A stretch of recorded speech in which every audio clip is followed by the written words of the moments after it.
Olá, olá! Sejam todos muito bem-vindos, é um prazer ter todos vocês aqui. Eu sou o professor Jean Torres do componente de Língua Portuguesa e nós vamos observar o que teremos na nossa aula. Aula 52, com o objeto de conhecimento morfossintaxe e o detalhamento período composto por subordinação. Vamos observar então esses períodos que são compostos e que nós encontramos a subordinação. Vamos à nossa aula.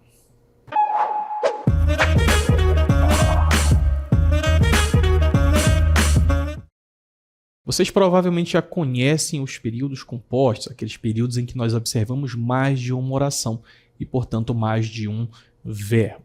E dentro dessa classificação, nós podemos ter períodos compostos por coordenação, que são aquelas orações independentes, períodos com orações independentes entre si, ligadas geralmente por conjunções coordenativas ou separadas por vírgulas, por exemplo. E também temos aquelas que são compostas por subordinação, ou seja, orações em que nós teremos uma oração principal e uma oração subordinada, ou seja, que depende da oração principal. E a gente vai falar sobre essas classificações, tentar entender um pouquinho e saber que dentro das orações subordinadas nós teremos tipos.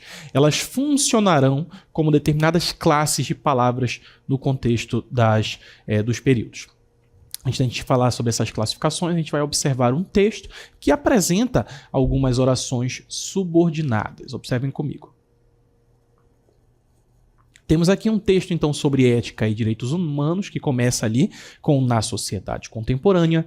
A ética, os direitos humanos e a cidadania representam os pilares essenciais para o desenvolvimento justo e equitativo de uma comunidade. Então, falamos aí sobre esses princípios que ajudam a desenvolver o processo de cidadania nas comunidades e sociedades humanas, né?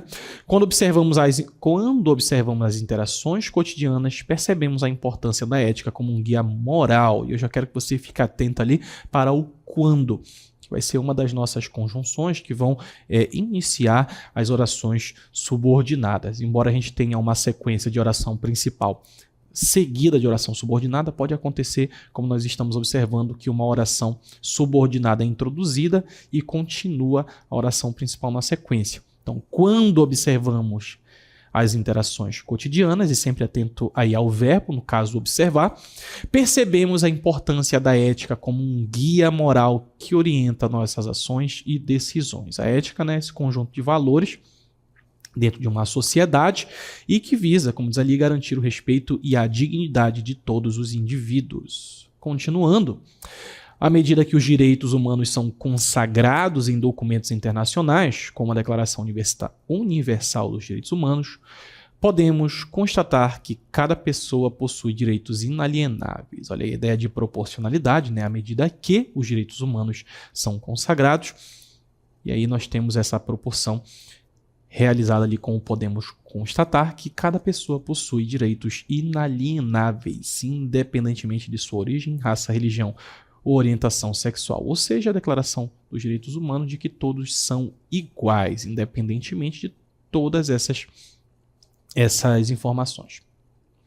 Enquanto exercemos nossa cidadania, e aí nós temos novamente essa ideia, né? Enquanto algo que está acontecendo temporal, participamos ativamente da construção de uma sociedade mais justa e inclusiva, promovendo o respeito mútuo e a igualdade de oportunidades para todos os membros da comunidade. E é importante a gente conseguir entender que nós vamos utilizar essas estruturas elaboradas de orações coordenadas e subordinadas para compor textos. A gente faz isso de forma natural. Óbvio que quando a gente tem determinada ciência desse tipo de dado, a gente consegue fazer um texto composto para atender às necessidades das informações que você está transmitindo. E não é só nesse tipo de texto, em textos dissertativos, argumentativos, que nós vamos utilizar essas estruturas complexas. Elas também podem ser usadas em propagandas. Observem comigo então a nossa propaganda. Pensem que é uma propaganda de uma funerária, né? E nós temos ali o fazemos caixões que cabem no seu bolso, mais grandes o suficiente para que você caiba.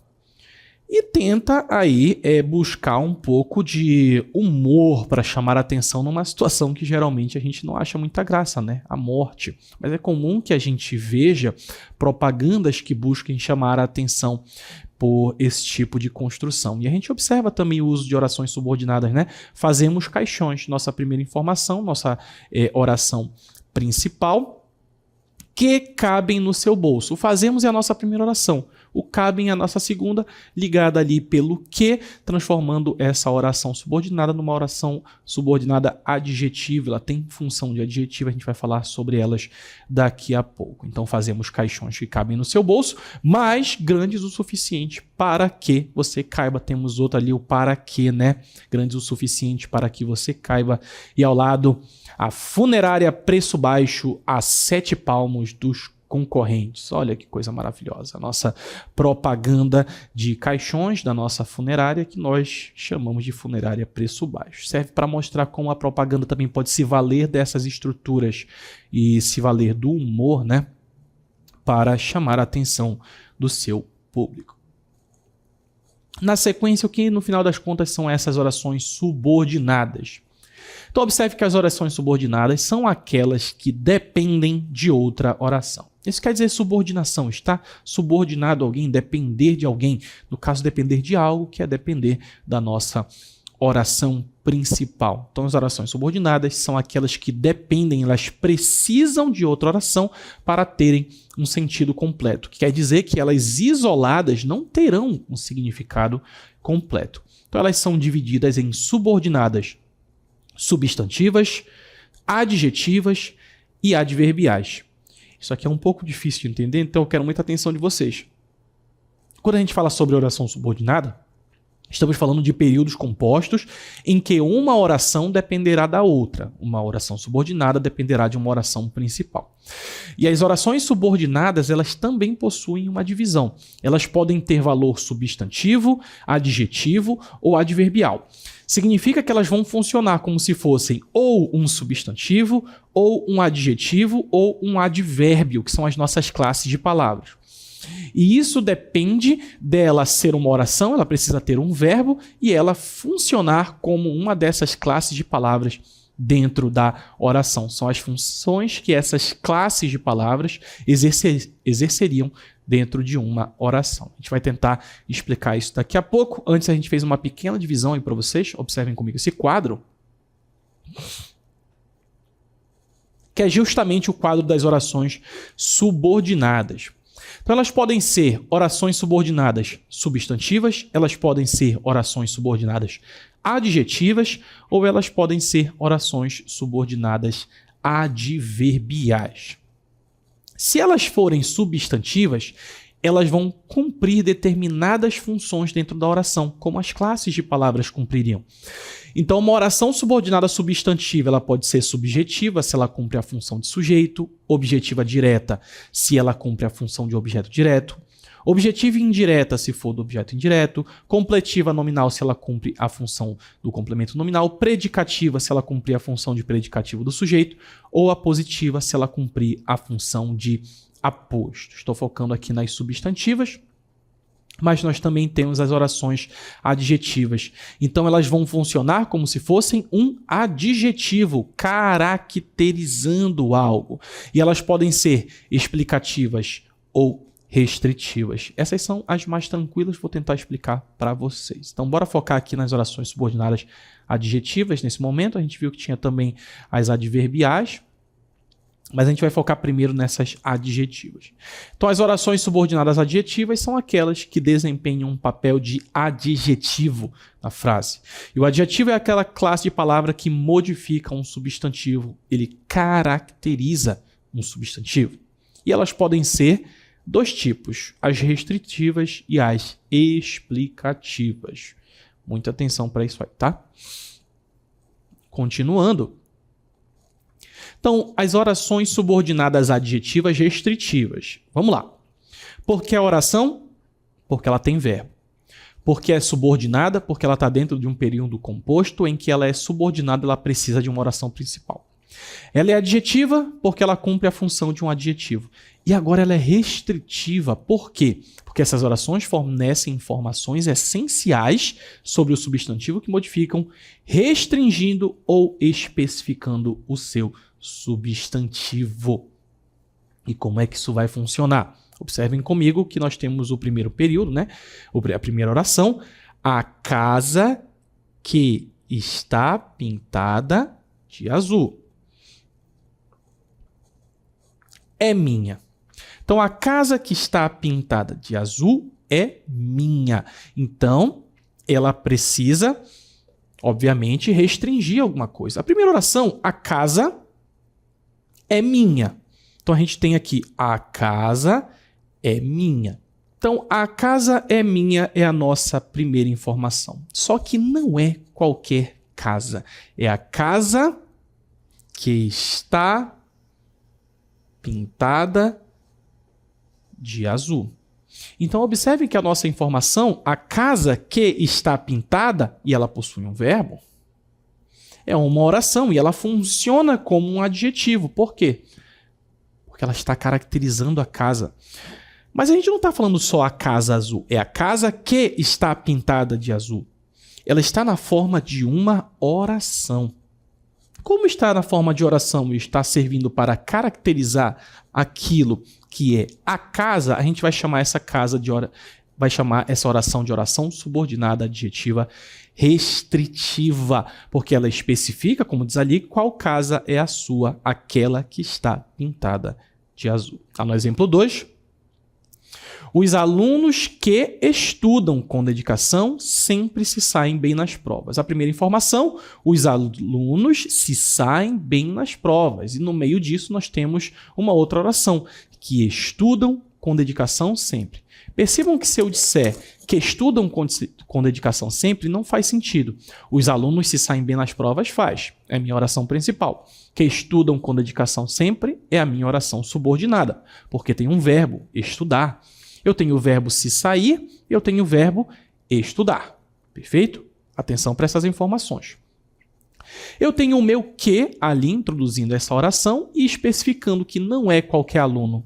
São os alunos que estudam com dedicação. É como se eu dissesse, os alunos estudiosos se saem bem nas provas. Estudiosos, sim, é um adjetivo. Mas quando eu falo em forma de oração, porque tem um verbo, que estudam com dedicação, eu estou usando com a função de um adjetivo, mas não é um adjetivo. É uma oração subordinada com valor de adjetivo. Por isso, os alunos que estudam com dedicação sempre se saem bem nas provas. Ela especifica nessa oração quais alunos se saem bem, aqueles que estudam com dedicação. Estou usando como se fosse um adjetivo. É a mesma coisa que se eu dissesse, por exemplo, os alunos estudiosos, mas eu não estou dizendo os alunos estudiosos, estou dizendo os alunos que estudam com dedicação. Então, muita atenção para isso, porque não é um adjetivo, mas funciona como um. A diferença é que é uma oração, porque possui verbo na sua estrutura. Continuando agora para as explicativas. A primeira restritiva, estou restringindo, limitando. Aqui é explicativa, então eu vou adicionar uma informação. Por isso que a gente tem ali, essas orações fornecem informações adicionais sobre o substantivo que modificam, sem restringir seu significado. É parecido, mas tem uma diferença sutil. Então olha lá, João, que é meu primo, está vindo nos visitar. Nesse caso, eu tenho aqui, João está vindo nos visitar. Vou colocar aqui nessa cor. João está vindo nos visitar. É a minha oração principal. Mas no meio disso eu tenho uma outra informação, que é meu primo. É uma oração porque possui esse verbo aqui. Então, duas orações, período composto, por subordinação. Porque essa aqui sozinha, ela não tem sentido completo. Eu não posso só dizer que é meu primo. Não sei o que significa. Não tem sentido completo. Eu estou dando uma informação adicional sobre João.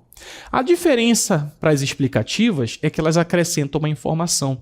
E uma outra diferença marcante é que as explicativas geralmente vão vir entre vírgulas. Macete aí para vocês conseguirem encontrar as explicativas é que nas adjetivas explicativas nós temos vírgulas. Nas adjetivas restritivas isso não acontecia e muda todo o sentido. Se eu disser João, que é meu primo, está vindo nos visitar entre vírgulas, eu estou explicando quem é o João. Se eu disser João, que é meu primo, eu estou restringindo ao João, dizendo que o que está vindo me visitar é o que é o meu primo. Pode ter mais de um. Lá no exemplo 2, os cursos online, que são muito populares atualmente, oferecem flexibilidade aos estudantes. Novamente, entre vírgulas, eu tenho uma oração subordinada. Ela possui a função de um adjetivo, mas nesse caso ela é explicativa, porque ela fornece uma informação extra sobre os cursos online, sem restringir seu significado.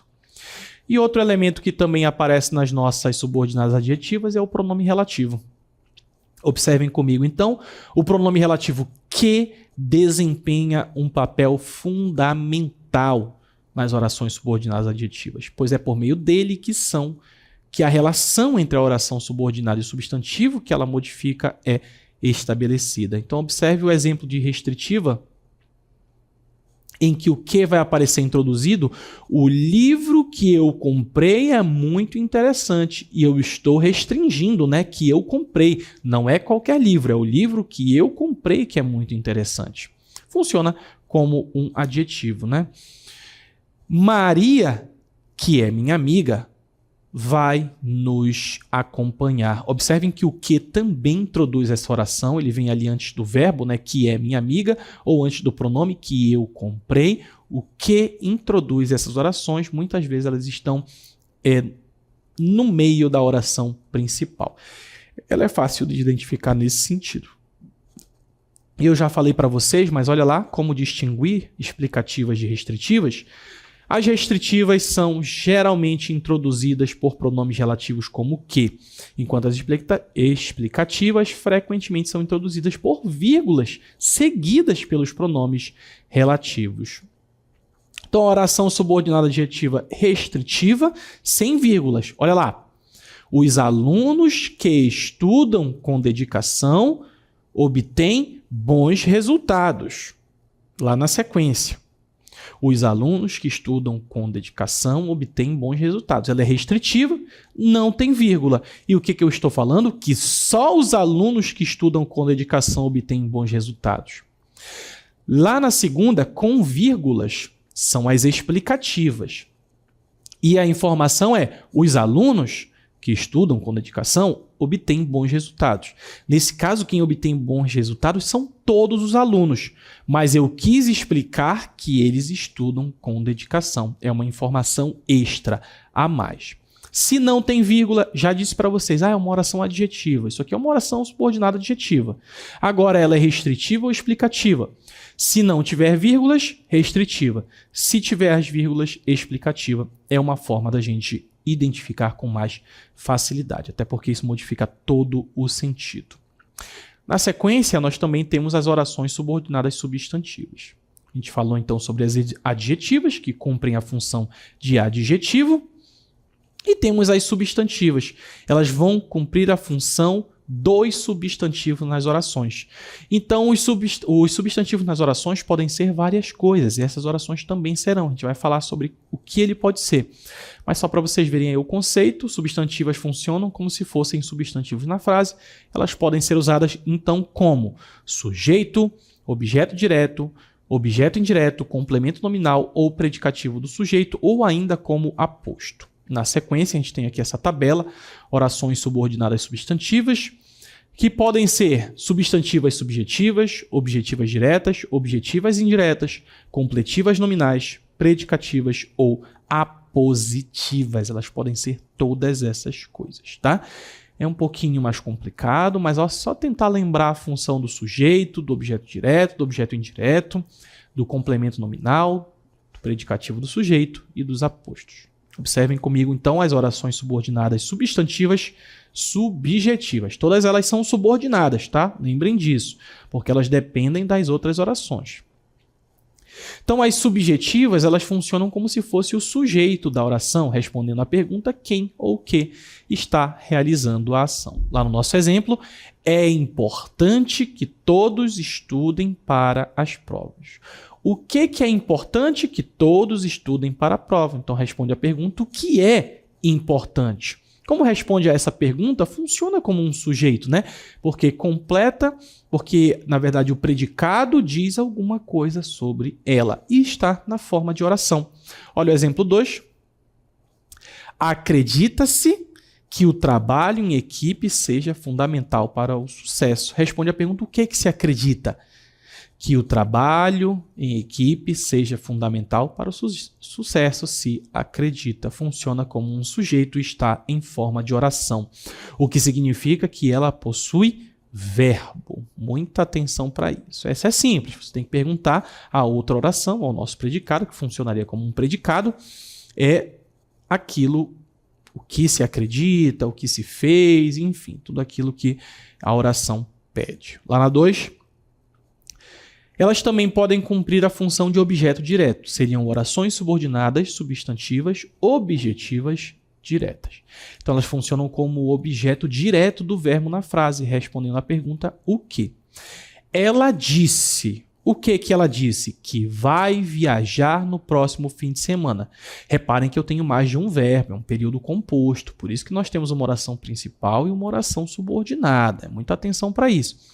Ela disse o quê? Que vai viajar. Olha aí o vai viajar. A locução verbal introduzida nesse caso pelo que e completando o sentido desse verbo. Quem diz, diz algo. O que foi que disse? Que vai viajar no próximo fim de semana. Responde a pergunta o que ela disse. Por isso é uma objetiva direta.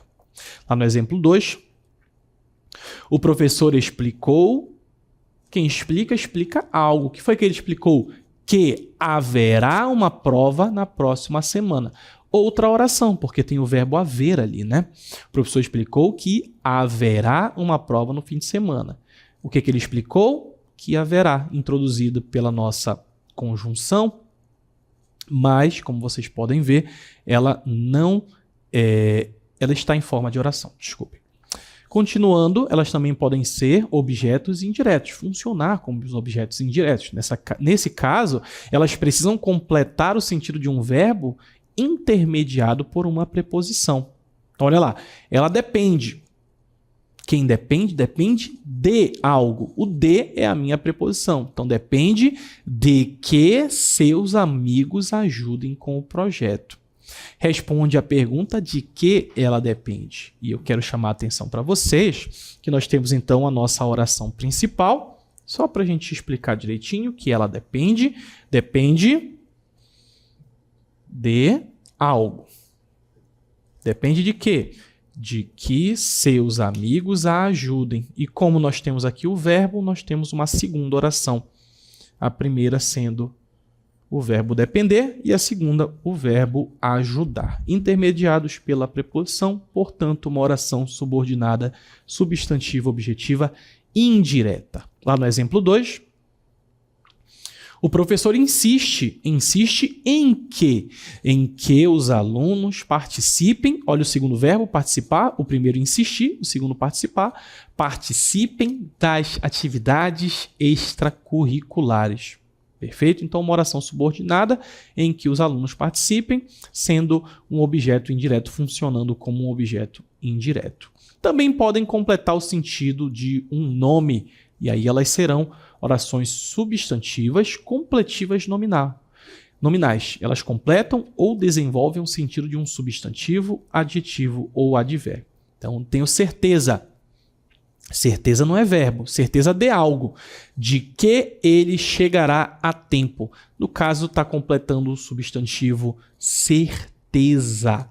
Não está completando verbo, está completando nome. Tenho é a minha primeira oração, ali na chegará nós temos o nosso segundo verbo, a nossa segunda oração. Como está no formato de uma oração, a gente tem aí um complemento nominal, então uma oração subordinada, substantiva, completiva, nominal. Lá no segundo exemplo, ela tem medo. Medo de algo, de que algo ruim aconteça. Esse medo, ele é o medo, né? O substantivo medo, ou medo. Então está completando o sentido desse nome, não de verbo, funcionando como um complemento nominal. A oração substantiva subordinada, completiva, nominal. Bastante coisa, mas só ir lembrando passo por passo. Oração subordinada, porque depende de outra. Substantivo, porque funciona como um substantivo. E aí o tipo que ela será de acordo com a função que ela exerce naquele período. Também temos as orações subordinadas predicativas. Elas complementam o sujeito ou o predicativo do sujeito, funcionando como uma característica dele. Olha lá. Minha maior esperança é que todos sejam felizes. Eu tenho o sujeito, né? Minha maior esperança é. Terminou o verbo. Que todos sejam, olha o verbo ser, nossa segunda na oração subordinada, felizes. Interligado por um verbo de ligação, verbo ser, ali o é, complementa o sujeito minha maior esperança. Tá no 2. O desejo do presidente é que a economia do país cresça este ano. Então eu tenho o sujeito, o desejo do presidente, é o verbo, e aí a forma de outra oração, que a economia cresça. Olha o verbo crescer aí, este ano, que vai completar o predicativo do sujeito, desejo do presidente. Perfeito? Então, bora agora lá para as apositivas. Vamos ver, então, as orações subordinadas substantivas apositivas, que têm a função de especificar, explicar ou restringir o termo a que se referem, funcionando como um aposto. Então, olha lá. Todos acham a mesma coisa. 2 pontos. Que eu amo café. Então, eu só estou explicando algo anterior, como um aposto, aquele elemento sintático deslocado que às vezes não faz toda essa diferença para a oração. Ele pode ser retirado, mas ele complementa o sentido de algo. Todos acham a mesma coisa. Bom, 2 pontos, que eu amo café. Lá no exemplo 2, a prioridade do presidente é uma só, que todos tenham segurança, também iniciada aí pelos 2 pontos e completando o sentido de algo que foi dito antes, deslocado da oração. Perfeito? E a gente vai falar rapidinho sobre as conjunções integrantes, que são aquelas que introduzem as orações subordinadas substantivas. Vocês viram, né, que nós temos as conjunções, assim como nós tínhamos o pronome relativo nas adjetivas, aqui nós vamos chamar de conjunção integrante. Ou seja, elas conectam uma frase principal a uma oração que desempenha uma função substantiva dentro da frase. E essas conjunções são essenciais para a estruturação da linguagem e para a transmissão de ideias completas. Então, as principais conjunções integrantes em português são que e se. Então, nas orações subordinadas substantivas, geralmente elas são introduzidas pelo que ou pelo se e cumprem a função de substantivo. No caso do que, é a conjunção integrante mais comum e versátil. Ela pode introduzir diferentes tipos de orações subordinadas substantivas, como subjetivas, objetivas diretas e indiretas. Então, observem comigo lá nos exemplos. É necessário que todos cheguem cedo. No caso, funcionando como sujeito. Eu vi que ele estava cansado. No caso, funciona como objeto direto. Ele duvida de que ela esteja certa, um objeto indireto. Tenho a certeza de que ele virá, funciona como uma completiva nominal. O fato é que ele não compareceu, uma predicativa. Eu também posso encontrar o se, que é utilizado para introduzir essas orações subordinadas, substantivas, que expressam condição. Não sei, o verbo saber, se ele virá. O segundo verbo, o nosso verbo da oração subordinada, virá à festa. Então, eu vou encontrar essas orações subordinadas substantivas, introduzidas geralmente por que ou pelo se. Nesse caso, nas orações subordinadas substantivas, vou chamar de conjunção integrante. E nós também vimos que nas orações subordinadas adjetivas, que cumprem a função de adjetivo, nós teremos o pronome relativo que pode ser, e elas podem ser, as adjetivas, restritivas ou explicativas. Perfeito? Eu sei que é bastante coisa, é um conteúdo um pouquinho mais complexo, mas a gente sempre tem que retomar, voltar àqueles conceitos de sujeito, predicado, objeto direto, objeto indireto. Tudo isso vai ajudar a gente a entender que quando nós temos em forma de oração, ou seja, quando elas apresentam um verbo, elas são orações subordinadas que podem cumprir essas mesmas funções, perfeito? Como não há mais nada a ser explicado, eu vou encerrando por aqui. Eu agradeço a todos vocês, fiquem bem e até a próxima.